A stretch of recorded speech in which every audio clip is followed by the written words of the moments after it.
Hi, welcome back to Wallflowers. So today we're planting sweet corn.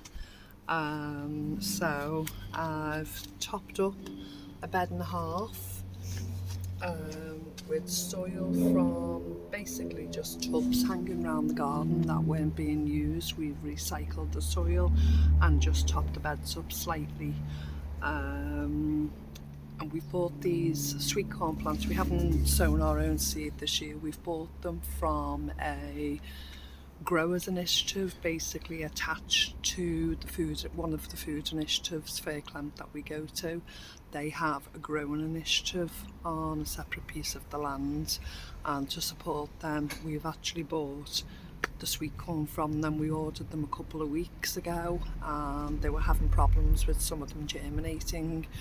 So originally we ordered 72 and we'd negotiated a price of £18. Now that's an awful lot for us to spend, and the only reason we agreed to that was because it was the Growers Initiative and we wanted to support them in their first year. So when we got there, as I say, they were having trouble with the sweet corn germinating, and there are a couple that are a smaller size than the others. There's a couple of holes missing, and this particular one doesn't look like it will survive, but we'll give it a whirl and we'll see how it comes along. So in the end I ended up getting 46 sweet corn plugs, so it should have been 16 per half of the bed. So one will have 16 and the other two will have 15, so I've already planned that out. So I'll begin. So I'm looking to do the 16 hole plot. So I've done 4 holes across the width, and now in the length I'm just planning out the 4 holes to get them in a grid format and have it equally spaced out. So the fun begins when you push them out. So you can see there's good roots on them. They're only little seedlings. So I'm just going to pinch the roots,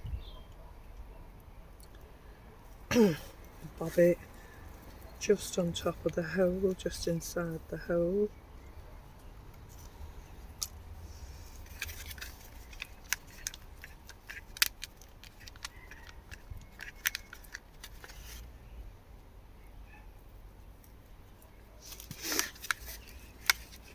Now we've grown our own sweet corn previously for a few years.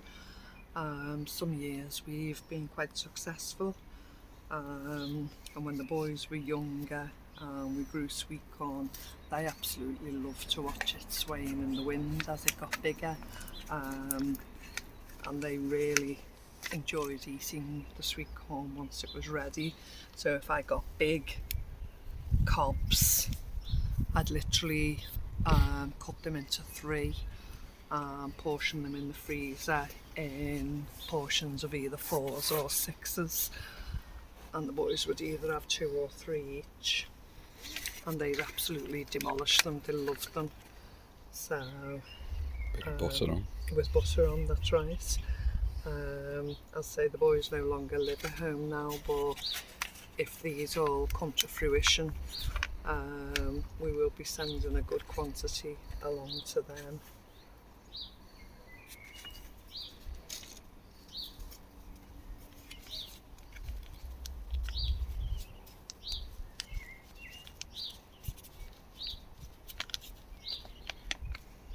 I think the most I've ever planted in the sweet corn before is 40, so even with 46, this is more than what we normally grow.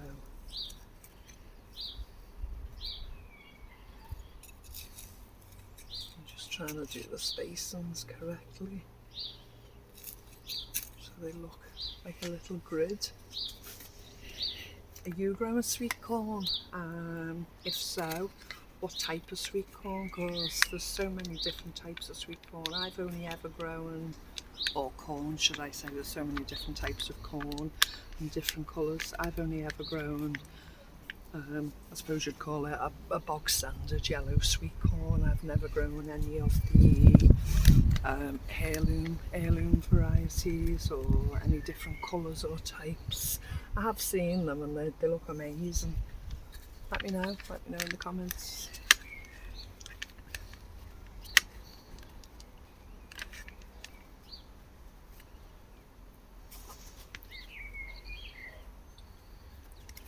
Right.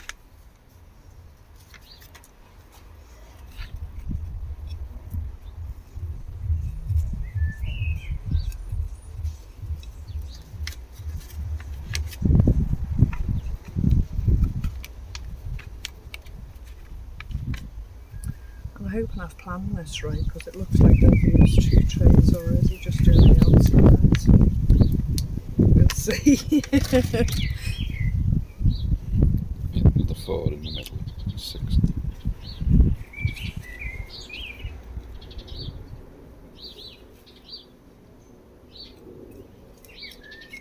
I always say to Mr. Wallflowers, it's the planning, and then I panic if I planned it right.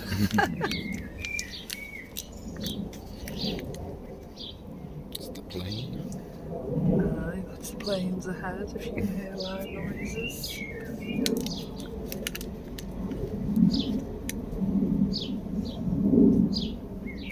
Now we're actually going to mulch the sweet corn with I don't know what defines any difference between hay or straw, so I'm not sure. I think it's straw. For the last couple of years we've actually sought out on the free sites any free bales of hay and normally, or straw, and normally we just cover the potatoes with the straw because we've only managed to find 1 bale. Now last year, keen observers may remember, we actually managed to get 4 bales of hay. Somebody had actually bought them for a child's party, about autumn wasn't it? And they just used them for seating in the garden, and once they finished after the party and no longer needed them, they put them on the free site. So we took advantage and we said yeah, we'll take them. We're not long into just beginning to use it, are we really? We've covered a few of the potato beds, we've put it around the cabbages and different brassicas.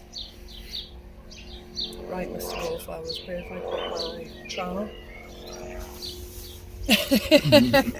Thank you. So yeah, we're going to make the most of It's a day for flying today. Sorry? Day for flying today. We're going to make the most of the straw. And of course, as with any other mulch, it actually breaks down into compost. So it'll only help us keep these beds a little fuller. We try not to buy any in if we can help it.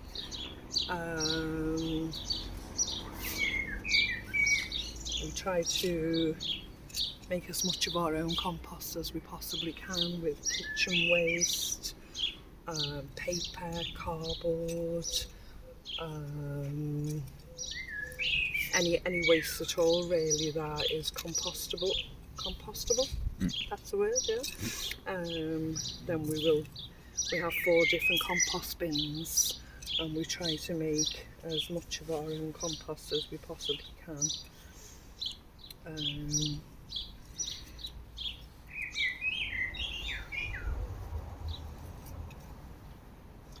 Trying to see where my grid pattern is coming out. You best just plant them first, get the corners in again.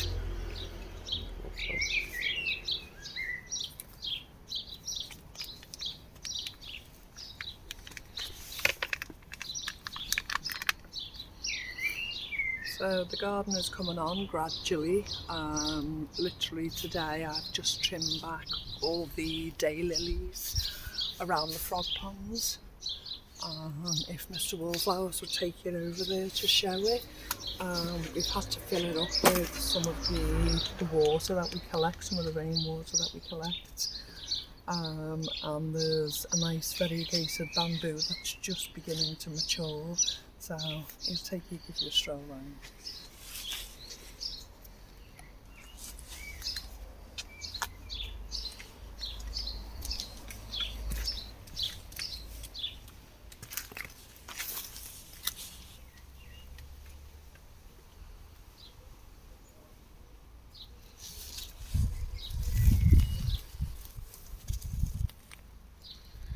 Can't see anything yet. What? Can't see any frogs.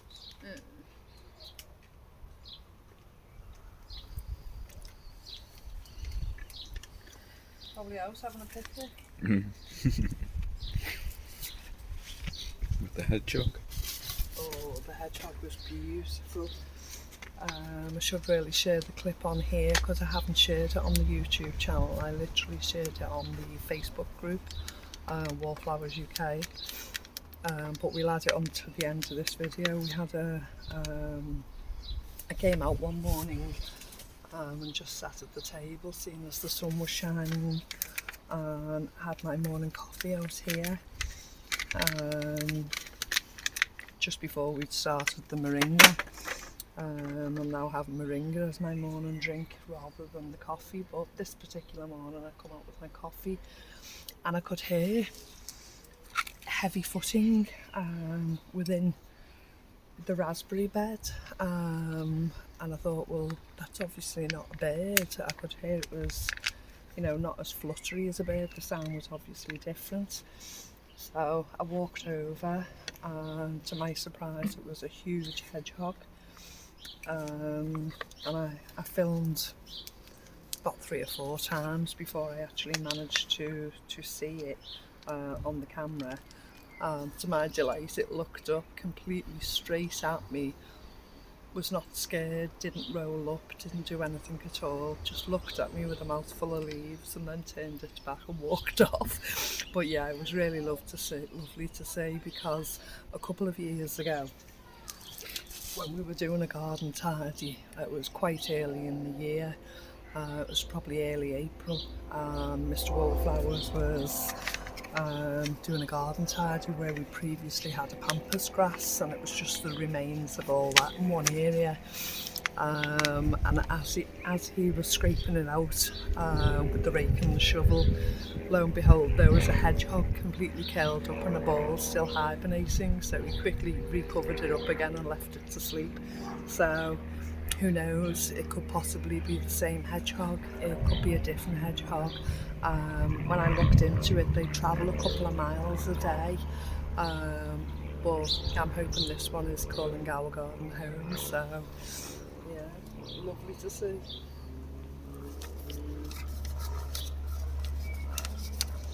I did check to make sure it was okay, because it was about 9 o'clock in the morning I saw it.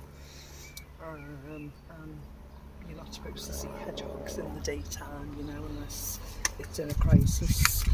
So when I researched it, it said if it was thin, then obviously seek advice and help for it. But this one was rather chubby and had a mouthful of leaves. So whether it was foraging for food, if it's got babies, I don't know. But you know, nice to know it's here.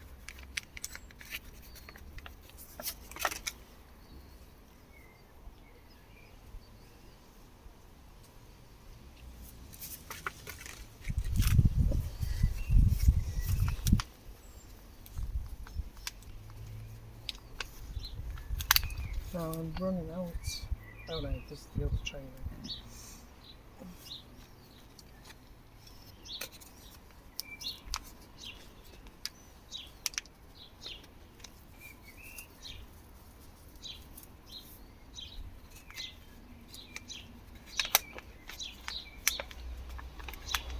So I I think I'll fill this bed and put these 16 in this bed and just do 2 less in the next, rather than 1 less in each. Yeah.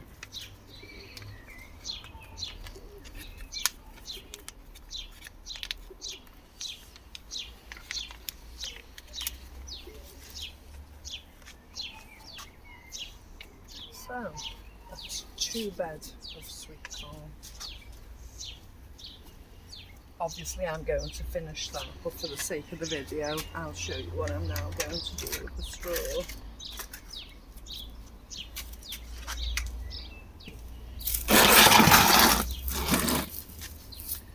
So I'm going to start off with small amounts, and I've still got quite a bit of straw to use. Up, so I'm going to start off by putting a small layer on.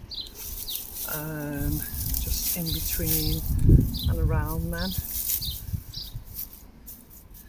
and then as I work out how much straw I've got left, I shall go round and put more straw on each bed and clear that patch, because we've still got a little bit of plantain, we've still got beetroots to put out, we've still got more onions to put out. More potatoes that we got from the Food Initiative this week. We've got a number of things to still put out. 2.5 beds of potatoes. When that one's planted? No, we've got 2.5 now. Yeah, so we've got 2.5 beds of potatoes planted up as it is, and the next bed will make 3.5. So, some nice potatoes in store for when we need them. And as we say, with this crisis continuing and the price increases, because of course, although I shop at the Food Initiatives, you will notice on my hauls the amount of food that I'm actually getting. Yes, it's low cost, but I'm still feeling it here on that budget. We're still getting a lot less food and a lot less quality for, some might call it a pittance, but to me that's my budget for what we're actually spending. I know a couple have noticed that the hauls aren't as big as they once were. I'm still happy with them, but yeah, it's noticeable even on my budget, the difference. So it's crucial we grow food, it's absolutely crucial. Now, I don't want the pigeons to pull these up, so I'm actually considering covering these till they get to a bigger height. So yesterday, again on the free site, there was an advert. A lady had some free trampoline netting,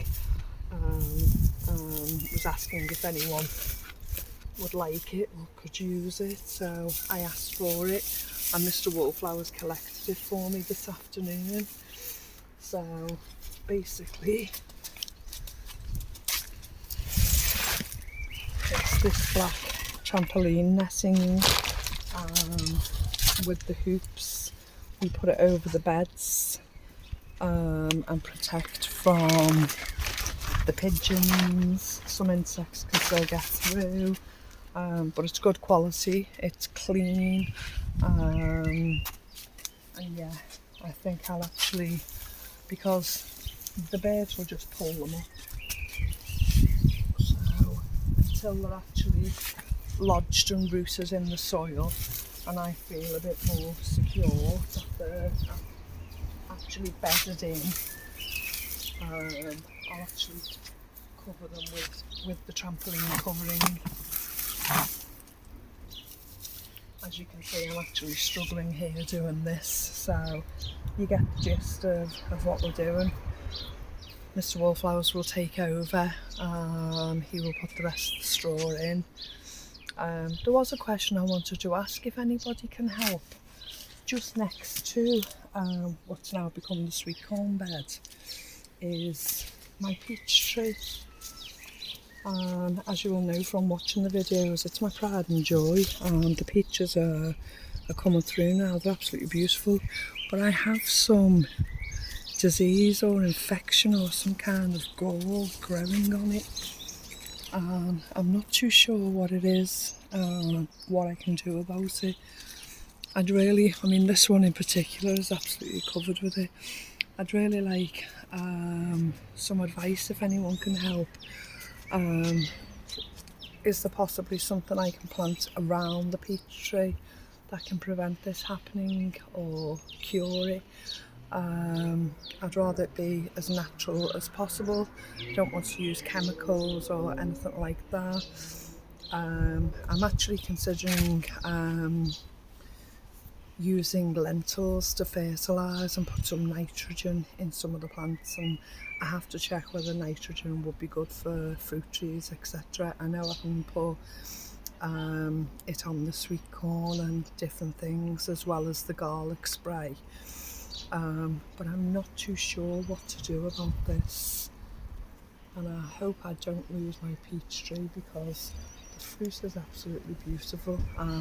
Increasingly each year I'm getting a few more and a few more, you know, and I'm really enjoying it. I actually canned the peaches last year for the very first, well, I water bathed them. It wasn't dreadfully successful, but I've got the canner this year and I'd like to can them and preserve the peaches and be able to eat them throughout the year if I get enough. So yeah, let me know if you've got any advice on what this gall or infection might be on the peach tree leaves. Okay, back to the sweet corn. We will carry on between us. We will get it done. I'll plant the rest of the sweet corn up, and Mr. Wallflowers will lay the rest of the straw on, and that's another job complete. Okay, thank you for joining us today, and we'll speak to you again soon. Moringa lolly ice. Oh yeah, Mr. Wallflowers has made us some moringa lolly ices, and we're going to have one of those to cool down now. Not a product placement, we're just excited to be using it. We're day 3 now. We're not noticing any dramatic differences, but we don't mind the taste and we're actually enjoying it. Thanks for joining us. Bye bye.